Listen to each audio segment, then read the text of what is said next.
దూరమే. గోదావరి మాత్రం ఎక్కువగా ఉందండి.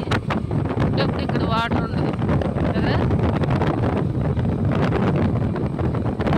ఇక్కడ వాటర్ ఉండదు కదా. ఎక్కువ ఎండలు ఉన్నప్పుడు ఇటువైపు తక్కువ వాటర్ ఉంటుంది.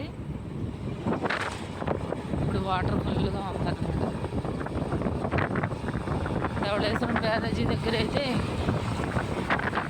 మొత్తం రెండో ప్రమాద హెచ్చరిక జారీ చేశారు కూడా.